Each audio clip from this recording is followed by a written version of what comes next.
कि आपने नीट लिखा, आप डॉक्टर बनना चाहते थे, उसके बाद फिर एक वेटनरी डॉक्टर हुए। जब सब लोग अगर ह्यूमंस में ही रहेंगे तो who will take care of our animals. जिस फीलिंग की आप बात कर रहे हैं ये सिर्फ वेटनरियंस का फील हो सकता है। कब ऐसा लगा कि देश सेवा के लिए जाना चाहिए? कहीं ऐसा नहीं लगता कि बिहार में मेडिकल और इंजीनियरिंग पर ही ज़्यादा लोगों का फोकस होता है? अगर कोई स्टूडेंट अगर आरबीसी में आना चाहता है तो प्रक्रिया क्या होगी? यू वे अंडरवेट और overweight, what was condition that time? I was overweight. Bihar के रोहतास के बिक्रमगंज से एक परिवार है। उस परिवार में एक नीट एस्पिरेंट है।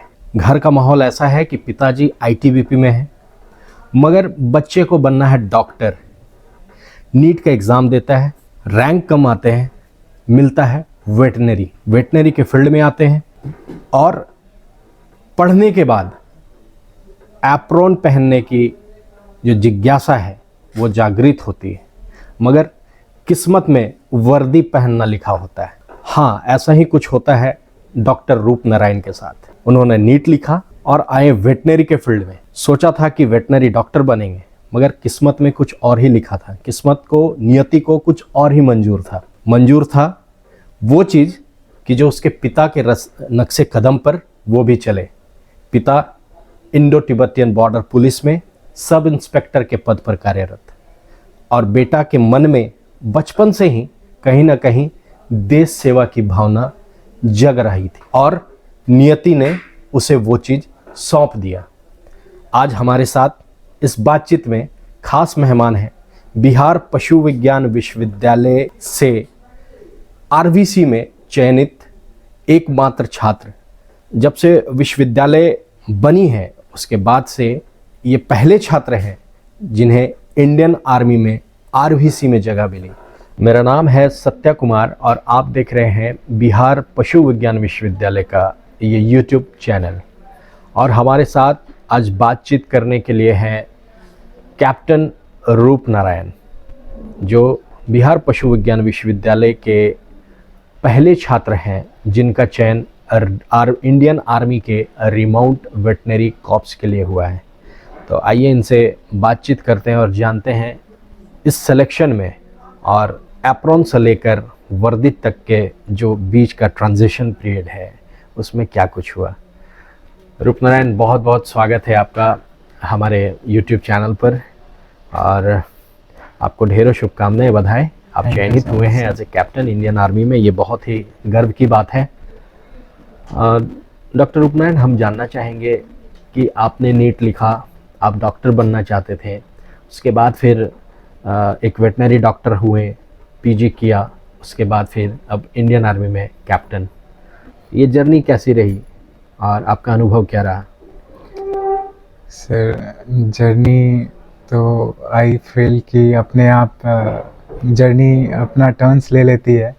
सो इनिशियली पहले तो नीट का एग्ज़ाम लिखता है आदमी, तो उसमें लास्ट ऑप्शन था बिहार काउंसलिंग में, और मैं तो बीसीआई से लिया था तो वेटनरी साइंस एक ऑप्शन था।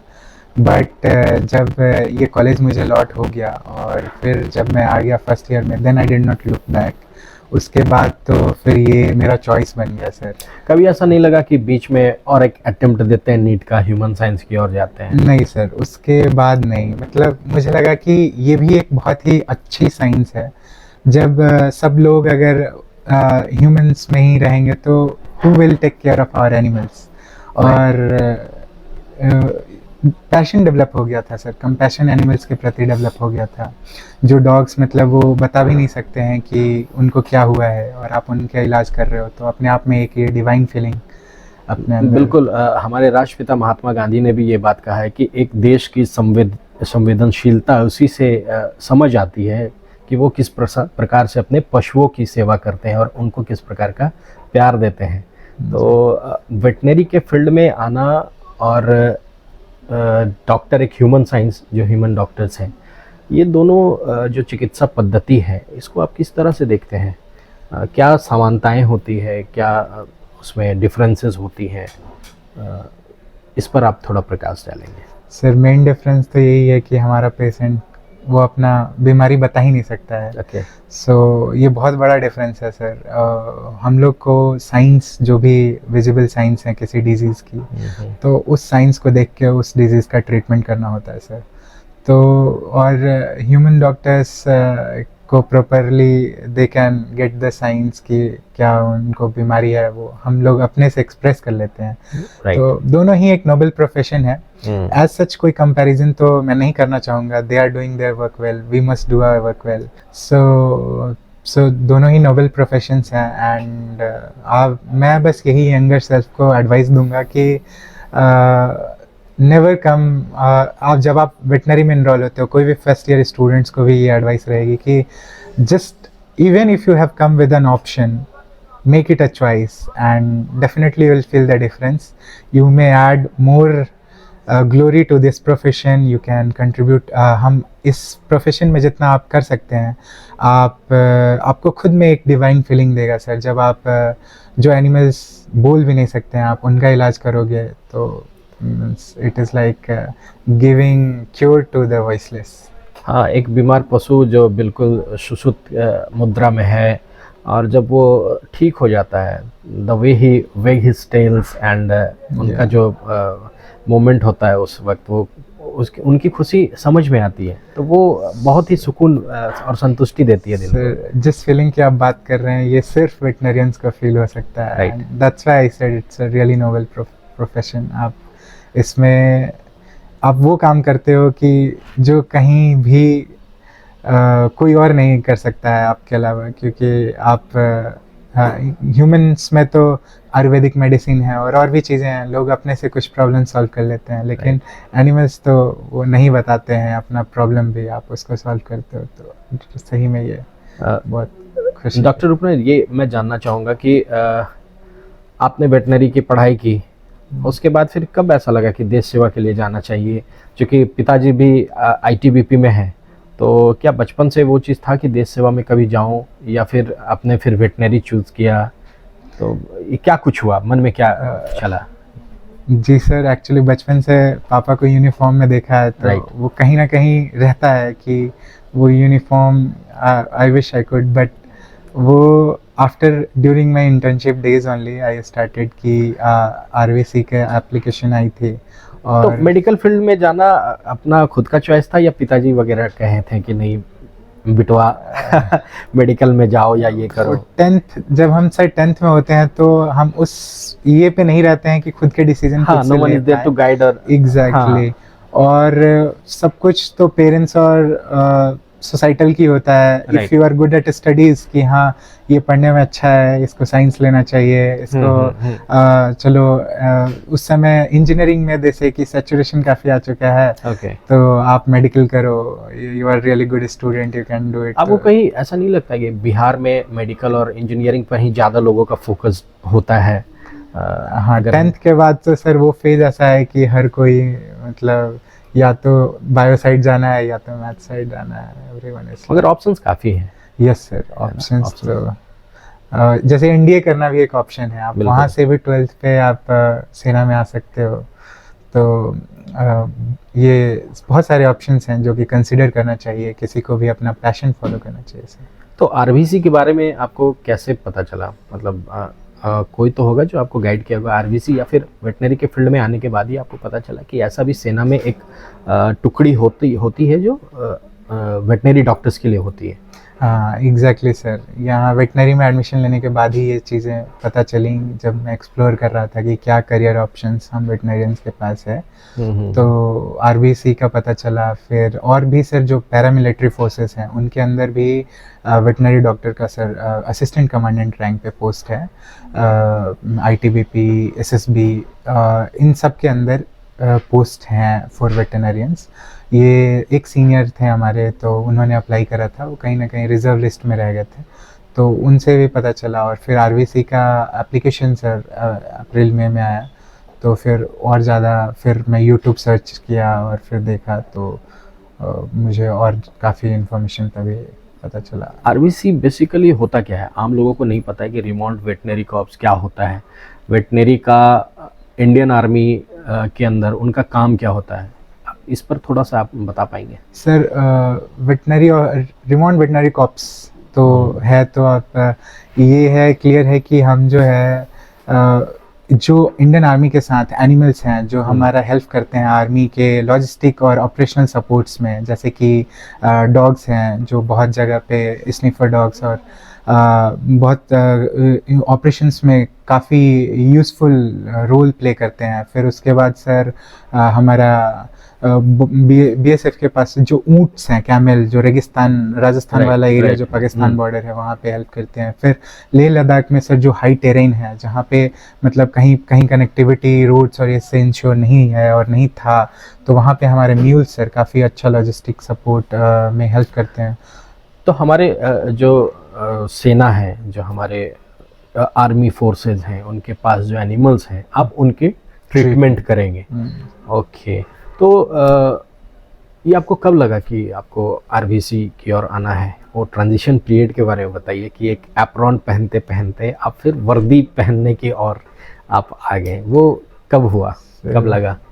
वो सर इंटर्नशिप के बाद था, पापा एक ड्रीम तो था चाइल्डहुड से कि I should be in that uniform और I should get that in uniform. वो वर्दी तो जो देखा था पापा को, तो थोड़ा तो आइडियलाइज करता ही है इंसान। और फिर जब आप पास करते हो और आपको एक अपॉर्चुनिटी मिलता है कि आप जा सकते हो, तो आप अपना बेस्ट देने का कोशिश करते हो कि जो है आप अपॉर्चुनिटी है, ड्रीम था और उसको अब आप फुलफिल करने का है, तो उसके बारे में और जाना, यूट्यूब वगैरह से देखा, थोड़ा कहीं ऑनलाइन गाइडेंस वगैरह ली। ओके डॉक्टर, एक चीज़ हम जानना चाहेंगे कि अगर कोई स्टूडेंट अगर आरवीसी में आना चाहता है तो प्रक्रिया क्या होगी? वो शुरुआत में क्या करे, कैसे कैसे वो स्टेप्स बताएं।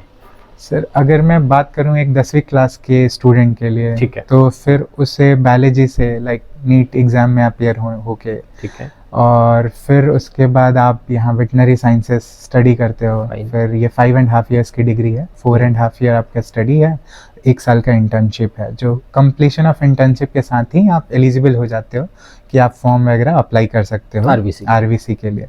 और फिर आपको जो है आरवीसी में आप एप्लीकेशन डालते हो, उसमें शॉर्ट लिस्टिंग होगी, फिर आपको एसएसबी इंटरव्यू के लिए कॉल किया जाएगा। इसमें रिटन भी होती है?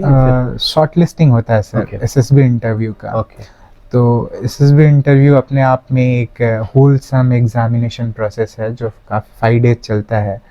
डे 1 आप स्क्रीनिंग होते हो और फिर आप डे 5 रिजल्ट होता है और आप रिकमेंड होते हो।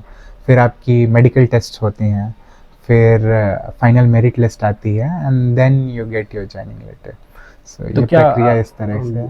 आर्मी में सिलेक्शन होना, लोग के मन में ये होता है कि दौड़ धूप करना है, खुद को फिट रखना है, रोज़ लोग 5 किलोमीटर 6 किलोमीटर दौड़ रहे हैं, तो क्या इसमें भी ऐसा कुछ है? क्या फिजिकल फिटनेस और वो रनिंग वगैरह वो मायने रखता है इसमें? सर एसएसबी में वो ज़्यादातर आपके माइंड का टेस्ट है। फिजिकल फिटनेस तो है, आपको फिजिकली फिट होना पड़ेगा, फिजिकली फिट रहना है, but more is your mind, how you have those officer like qualities or not.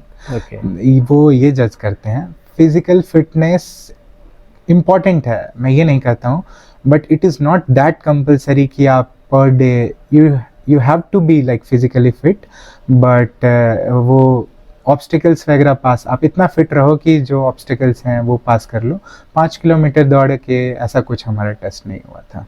Okay, क्या बॉडी वेट वगैरह भी मायने रखता है? हाँ यस सर, आपके फिजिकल पैरामीटर सही रहने चाहिए, मतलब एक सर्टेन हाइट पे कितना बॉडी वेट रहता है वो जरूर वो मेजर करते हैं। जो स्टैंडर्ड वेट होते हैं height according to the height, वो होना बहुत जरूरी है। जी, जैसे कि मेरा 176 केजीज 176 सेंटीमीटर हाइट था, हाइट है 176 सेंटीमीटर, और उस हिसाब से मेरा body weight 70 KG 400 gram, it can be the maximum.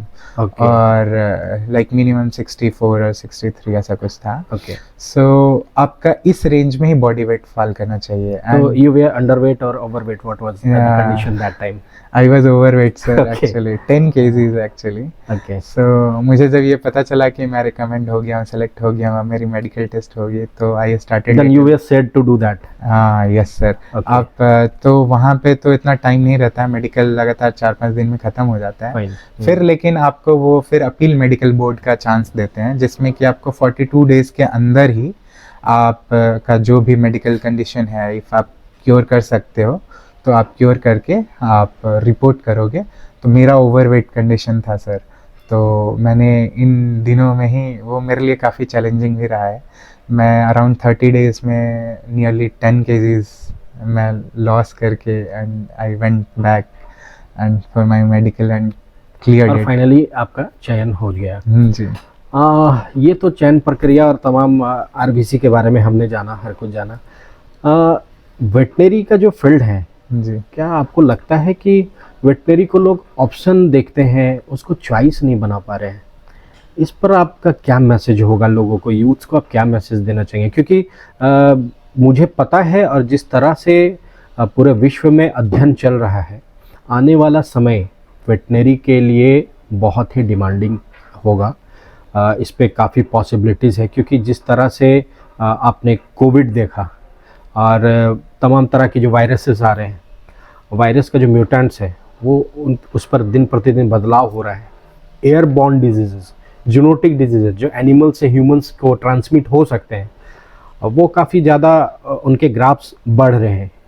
तो आपको क्या लगता है कि वेटनरी का फील्ड आने वाले समय में कैसा रहेगा? और लोगों को जो स्टूडेंट्स हैं, जो पढ़ रहे हैं, जो मेडिकल ही सिर्फ ह्यूमन साइंस ही सोचते हैं, उनको क्या ये सोचना चाहिए कि veterinary must be a choice, not an option? इस पर आप क्या बोलेंगे? Exactly sir, I said I came as an option but it became my choice. And it should be choice, actually it must be choice, क्योंकि this is the field, like यहाँ पे आप देख सकते हो कि और फील्ड जैसा maybe due to awareness, लोग अवेयर नहीं है. Because people, you can see कि बहुत ज़्यादा पेट लव तो it's is in growing tendency. आप देख सकते हो हर जगह अपने घर में लोग पेट्स रखते हैं फॉर कंपेनियनशिप, फॉर पालतू पशुओं का प्रोटेक्शन. बाजार काफी बढ़ा है, और कोविड के बाद से कुछ Exactly. ज्यादा ही बढ़ा है. और वैसे ही सर लाइक वो सारा रिवॉल्यूशन, ग्रीन रिवॉल्यूशन हो गया, जिसमें व्हीट राइस ये सब बढ़ा. हरित क्रांति, फिर व्हाइट रिवॉल्यूशन व्हाइट हो रिवॉल्यूशन. गया. फिर this is the phase of like next upcoming, जब लोग डाइट में बहुत ज्यादा फोकस कर रहे हैं, हाई प्रोटीन डाइट की डिमांड कर वीगन रहे है हैं, एंड व्हाइट फूड नहीं लेना है, तमाम जी. तरह की चीजें हैं. और फिर तो कहीं ना कहीं धीरे धीरे जो इंडस्ट्री है, मतलब इसको आप as an industry, as an वो भी देख सकते हो कि ऑप्शन भी आप देख सकते हो कि ये एक ग्रोइंग पैरामीटर पे अभी एज ऑफ नाउ डिमांड, जैसे न्यूट्रिशन का आप डिमांड देख लीजिए, तो जो एग लेते हैं हम लोग, काफ़ी हाई बायो अवेलेबिलिटी वाली प्रोटीन है, काफ़ी अच्छा डाइजेशन है. तो अगर न्यूट्रिएंट्स डिमांड पे लोग जाते हैं तो डेफिनेटली नॉन एग्स और ये सब अपने डाइट में लोग इनकलकेट करते हैं. तो ये सब का जो ग्रोइंग डिमांड्स है और जो ग्रोइंग पेट एसोसिएशन मींस पेट केयर और जो मार्केट पेट पेट्स के साथ जो ये लव है, ये जो जिस तरह से इम्प्रूव हो रहा है, उस तरह से सर नॉर्मली भी मैं बात कर रहा हूँ तो ये टेंडेंसी बढ़ेगा ही. मतलब अपकमिंग जो टाइम है, और graph is rising more and more, that is very true. And हम लोग जो है एज एन ऑप्शन देखते हैं, but it should be choice, because यहाँ पे काफ़ी अपॉर्चुनिटी है आपको. काफ़ी इस वेटनरी फील्ड में अगर हम बात करें तो there is so much diversity. अगर आप एक एजुकेशन में जाना चाहते हैं तो as a professor you can serve. आप सोसाइटी को सर्व करना चाहते हैं तो एज अ वेटनरी ऑफिसर और एज अ डॉक्टर आप सोसाइटी को सर्व कर सकते हैं. अगर आप बिजनेस या एंटरप्रेन्योरशिप में जाना चाहते हैं तो भी यू कैन स्टार्ट. मत्स्य पालन, मुर्गी पालन, तमाम तरह की कैनल्स वगैरह खोला. Exactly sir. और भी इफ यू वांट लाइक कि नहीं मुझे like I need to be in close association with nature, तो आप वाइल्ड लाइफ में जा सकते हैं. Fine. So if you want to serve nation, उद्यम स्थापित करना है तो आप उनके फीड पर भी काम कर सकते हैं. एग्जैक्टली. अच्छे फीड जो पशु को भी आहार की बहुत जरूरत पड़ती है। तो एक अच्छा आहार, संतुलित आहार देना उनको बहुत इम्पोर्टेंट है। और आजकल जो फीड है, फीड इंडस्ट्रीज बहुत कम है, घोर अभाव देखने को मिलता है। तो वो भी एक करियर का बहुत बड़ा संभावना है। फिर pet food industry sir, right, that's also a growing tendency. Again, like if you have the passion to serve to nation in uniform, तो आप ISET की पैरामिलिट्री, आर्मी, आप हर जगह like there is an option. मतलब veterinary करके भी आप देश सेवा में जा सकते हैं। ये बहुत बड़ा एग्जाम्पल है हमारे सामने कैप्टन रूप नारायण। आप इनको देखें, इनके इंटरव्यू को आपने सुना और आप देख सकते हैं कि किस तरह से कि वेटनरी एक ऑप्शन नहीं होना चाहिए, वेटनरी को चॉइस बनाना है और चॉइस बना के वेटनरी में आना है। देश सेवा आप इसके माध्यम से भी जा सकते हैं। डॉक्टर साहब, वन हेल्थ की बात हम बहुत सुन रहे हैं। मैंने जैसा कि अभी पहले ही बताया, जूनोटिक डिजीज है जो, इस पर आप थोड़ा सा लोगों को जागरूक कर सकते हैं कि किस प्रकार से ह्यूमन हेल्थ, पशु का स्वास्थ्य और पर्यावरण, ये तमाम जो कंपोनेंट है वो सब मिलके वन हेल्थ बनाते हैं और सबको मिलकर एक साथ काम करना है। तो आने वाला दिन तो हम ये समझ रहे हैं कि जिस तरह से जूनोटिक डिजीज़ेस बढ़ रही हैं, तो एक जो वेटनरी डॉक्टर्स हैं उनका क्या रोल हो जाता है, that will play a very important role. तो इस पर आप थोड़ा सा और फोकस्ड लोगों को बता सकते हैं वन हेल्थ एक्चुअल में क्या है और किस तरह से ये लोगों को प्रभावित कर सकता है, आगे क्या कुछ हो सकता है। सर, जैसे कि अगर हम वन हेल्थ की बात करते हैं तो उसमें मेन है कि plant life, animal life and human life, right. ये जो ट्रायो है ये एक दूसरे से अलग नहीं है, क्योंकि हम सब शेयर्ड इन्वायरमेंट को एक दूसरे से शेयर कर रहे हैं सर। तो एक में भी कोई दिक्कत आएगा तो अल्टीमेटली दूसरा और तीसरा भी अफेक्ट होगा। इफ एट ऑल अगर एनिमल पॉपुलेशन में कोई बीमारी आएगी तो आप ये नहीं एक्सपेक्ट कर सकते हो, आप इस बात से नहीं बस सोच सकते हो कि अरे जानवर मरेंगे। There will be definitely human population भी उससे अफेक्ट होगा सर। जैसे कोरोना के आप एग्जाम्पल में देख सकते हो, चाहे बहुत सारी ऐसी जूनोटिक बीमारियां हैं जो एनिमल से ह्यूमन में डायरेक्टली ट्रांसमिट हो सकती हैं। जैसे कि एम बोविस ट्यूबरक्लोसिस जो है, एम बोविस वो जूनेटिक है, साथ साथ में एंथ्रेक्स जो जूनेटिक है, बहुत सारा ऐसा वायरल बीमारी भी है जो जूनेटिक है, मतलब हमें भी अफेक्ट करेगा। तो हमें जितना ध्यान ह्यूमन हेल्थ को रखने की ज़रूरत है उतना ही ध्यान एनिमल हेल्थ को रखने की ज़रूरत है और उतना ही प्लांट्स हेल्थ को। अगर सर कोई एक बीमारी वीट में आती है तो अगर वीट उस साल नहीं रहता है तो आप इमेजिन करो कि how animal and human population will suffer. Exactly. तो ये जो वन हेल्थ का कॉन्सेप्ट है, इसमें जितने भी कंट्रीब्यूशंस थे प्लांट साइज की डिजीजेस जो डायरेक्टली और इनडायरेक्टली मतलब बहुत ज़्यादा तो अफेक्ट नहीं करती हैं ह्यूमन हेल्थ को, बट सर एनिमल की जो डिजीजेस हैं वो डायरेक्टली ह्यूमन हेल्थ को अफेक्ट करेंगे। ये क्या बोलते हैं कि पूरा जो एनिमल साइंस, यहाँ पे हमेशा म्यूटेशंस होते रहता है। बैक्टीरिया अपने आप को अडॉप्ट करते रहते हैं, वायरस में म्यूटेशन होते रहता है। तो हमेशा ये जैसे जैसे ट्रांसबाउंड्री जो माइक्रो ऑर्गेनिज्म है अपने आप को म्यूटेट कर रहे हैं, उस तरह से जो रोल ऑफ वेटरनरियंस है वो काफ़ी इंपॉर्टेंट हो जाता है, क्योंकि हम पहले प्रिडिक्ट कर सकते हैं क्योंकि ये जेनेटिक बीमारी अगर इस एनिमल में हुआ है तो एनिमल पॉपुलेशन तक में ही कैसे ट्रीट करके कंट्रोल किया जाए ताकि अदर जो पॉपुलेशन है ह्यूमन हेल्थ और plant health that should not suffer. और a large segment there is huge contribution is to be done from our animal side, like veterinary sciences can contribute to human health and public health and plant health। चलिए, तो बहुत बहुत धन्यवाद doctor रूप नारायण। अब captain रूप नारायण बोल सकते हैं, कैप्टन डॉक्टर रूप नारायण। Thank you. तो बहुत ही अच्छा लगा आपसे बात करके, आपने जानकारी दी। तो आपने देखा ये थे डॉक्टर रूप नारायण जिन्होंने बताया कि किस तरह से एक छात्र +2 करके नीट के थ्रू वो वेटनरी में आ सकते हैं और वेटनरी से देश सेवा की ओर भी जा सकते हैं। इन्होंने बहुत ही सरल तरह से तमाम तरह की जानकारियां हमें उपलब्ध कराई कि कैसे रिमोट वेटनरी कॉर्प्स जो है, जो भारतीय सेना में हमारा जो पशु है उसके जो स्वास्थ्य को देख रेख करने के लिए जो चिकित्सक की ज़रूरत होती है उनको किस तरह से पूरा किया जा सकता है, कैसे देश सेवा में आ सकते हैं और क्या कुछ हुआ जो ये देश सेवा के लिए आए रिमोट वेटनरी कॉर्प्स से जुड़े। और वन हेल्थ पर इन्होंने जो बात कही कि प्लांट, ह्यूमन और एनिमल सबके हेल्थ एक दूसरे से जुड़े हैं। कोई एक भी अगर डगमगाया तो ये पूरा चक्र जो है वो प्रभावित हो सकता है। और आपने देखा कि किस तरह से एप्रोन से वर्दी की ओर जो ट्रांजिशन होते हैं वो कैसे हुआ और किस तरह से किस्मत ने मोड़ लिया। तो कहा जाता है कि होत वही जो राम रचि राखा। तो इस तरह के और भी इंटरव्यूज हम आप तक लेकर आएंगे।